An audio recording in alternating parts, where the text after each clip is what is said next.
Because of God's grace, there's no evidence of my past. I'm so glad I don't look like what I've been through.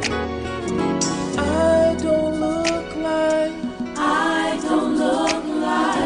what I've been through. I don't look like. That we need to build up ourselves. We need to build up ourselves in our most holy faith, as the scripture says. We have to build up our faith. We have to build up our trust level in God and with God, in our relationship with God, and stop playing church. Can we say that for real? Let's stop playing church. Let's stop coming to church acting like you're not horny, acting like you don't have the issues that you have, acting like you don't go through what you go through. And that's part of the reason why we can't receive real deliverance, because we refuse to be real in church. So can you talk and minister, please, to somebody that refuses to be real, if refuses to admit that, look, I'm going through something. My flesh is getting the best of me. And before I mess up my life and do the wrong thing, what would you say to somebody that's out there that really needs help? We're all human. I mean, I'm gonna be real myself. Like, just because I'm a man of God doesn't mean I don't have those urges either, those drives either. You know, but it's the word that sustains us, and the word that keeps us where we're at. It's the focus. You know, like, I'm gonna be honest. There's some times where at school I know I've met some young women. I'm like, you know, I just have those urges. Like, hey, I'm by myself. I might as well call them up and might as well just do. But you know, that's not godly. It's not holiness. You know, like, we all have those sexual drives. We all have those urges of not even just sexual, just to do wrong, just to be rebellious in nature. You know, but you really have to lock down. You know, people have problems, yeah, but it's not an excuse. You know, we can overcome all things if we want to. That's if you want to. If you want to do that, then yeah, you can do it. But if you want to be stuck in that position, if you want to be stuck in sin, then that's your battle. You know, like, one of the first things you have to do is admit that you do have that problem, and it'll set you free once you admit that you have it, and that you admit that you want to be free from it. Now, if you have a problem with lust and you don't want to be free, then you basically saying that you want to be shackled up, that you want to be kept in prison. You know, there's a difference. You know, there's a difference between being shackled and then also being shackled and wanting to be in that position, because it's just a gratification. It's just, you know, you're satisfied where you are. It's just, you know what, this is all I know, or this is what I want. If you want to be free, if you want to live a life differently, if you want to see what else is out there as far as living holy, then you have to make that conscious decision. That's the difference between people nowadays, because, you know, people want to live holy, and there's people who want the form of holiness but also want to indulge in the sins and in the ways of the flesh. And there has to be a line. You're either a wheat or you're a tare, you're a sheep or you're a goat. It's either one or the other. So we're admonishing you, we're encouraging you to simply be real. You know, admit. The scripture says this. Here we go. Confess your faults one to another, that ye may be healed. And then it says that the effectual fervent prayer of a righteous man avails much. So your prayers can't even go up accurately unless you confess and get the sin out first. And that does not mean that as soon as I say it, oh, I'm clean and I'm perfect. No, it does not mean that. It means that you acknowledge that, look, I got an issue. And before I can even convey to God what my needs are and what my heart is saying and what I'm going through, I must first come to God and say, you know what, look, I'm a mess. God, this is my issue. God, I admit that I have a wandering eye. There's something in me that keeps pulling me. And let's just put it out there. Since we talk about it, let's just put it out there. People today are very seductive in nature. And I know some of you, I know I'm going to get a lot of comments on this, but some people are just very seductive.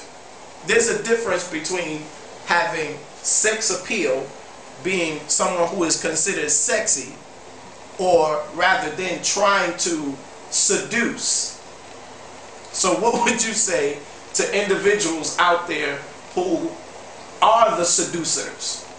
They dress in provocative ways.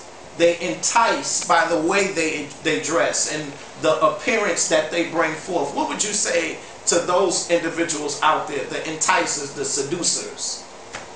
To the seducers, you're playing a very dangerous game. Speaking from experience, I being a young man, you have no choice but to look. If something's cooking in the kitchen and you smell it, you have no choice but to smell it to see what's going on in the kitchen. You know, like, I mean, if you see see the school, it's just like you see certain things in school. You see women how they dress. You know, there's a difference. You can dress modest, still have a sex appeal, and still be attractive, but not put everything out there. Because then there's one or two things like I see you and you're revealing everything, and I have no respect for you, but yeah, I'm still giving you that attention. As opposed to a woman who's dressed modestly, and she may not get that attention, but she has so much more beauty, not just on the outside, but on the inside. You know, seductress is that. I mean, you're playing a very dangerous game. You're not showing any respect to yourself. You know, me myself, like I always thought, like I had low self-esteem, so I was always trying to get seduce people. You know, I had sex appeal, but it was like, if I can't get anybody to look at me like to show I'm attractive, I might as well just seduce people. That's coming from me. Like I've been raised in church all my life, but like I never had that type of. I'm gonna be real with y'all. Like I never had that type of attention from females. So, if I can't get it like natural attention, I might as well seduce females. Try to mat to them, try to speak into them, try to do all this and that. Until I find out that's not the way to go. I'm losing respect for myself, and I'm also disrespecting the person I'm trying to go towards. So for those of you, because some of you might differentiate in opinion, because you might say, okay, Breon, you've been raised in church, your mom is a pastor, and then you might be saying, Michael, you're a pastor yourself. You likewise have been raised in the church, and your parents are preachers, and etc. Who cares? What I'm trying to say to you is this.